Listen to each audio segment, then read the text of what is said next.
Intermountain Healthcare and the Alpine School District are launching an innovative concussion program this fall called the Return to Learn Concussion Protocol. Joining me now is Dr. Darren Campbell. Thank you so much for being here. You bet. Glad to be here. Let's start by talking about what happens physically with the onset of a concussion. The symptoms are varied and really across a spectrum of different areas. It can be headache, that's one we always think of, but dizziness, difficulty concentrating. We can have some visual challenges, which would make looking at a board in a classroom or a slideshow difficult.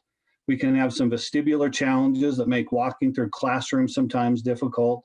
We can have some emotional symptoms. So really, across the board, there's quite a few symptoms from concussion, and they're all different for each individual and each injury.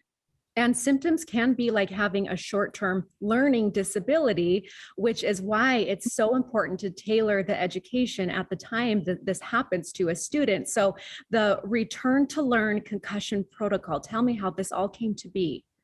Well, as we looked at the way we handle concussions, we feel like with the sports-related concussions, we've handled those for years, and we feel like we're pretty good with that.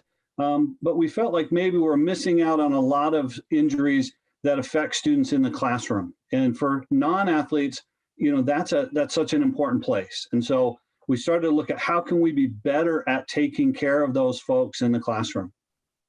And the way that they're doing that is by assessing the student as they progress and they start to heal. The students filling out a form every day to talk about what they're currently experiencing. Yeah, for these symptoms, a lot of times for concussions, I think it's good to look back and see that it's really a functional injury of the brain, meaning there's not a structural finding per se on imaging and those kinds of things. So it's really how you perform or how you feel doing those tasks. So they're the best ones to rate how they feel across that spectrum of symptoms. How long have you been working at getting this program implemented? And Alpine, the first to do it.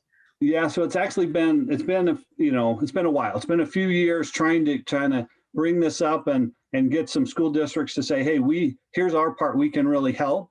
And so it's been exciting to see Alpine School District recognize that, see how positioned they are to kind of help and make a difference for a lot of students. So I think it's exciting.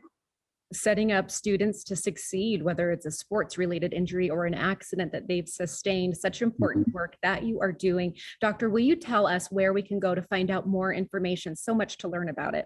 Yeah, so you can look at we'll put up a link for our Intermountain website, or you can reach us here at our concussion clinic at Utah Valley Orthopedics and Sports Medicine.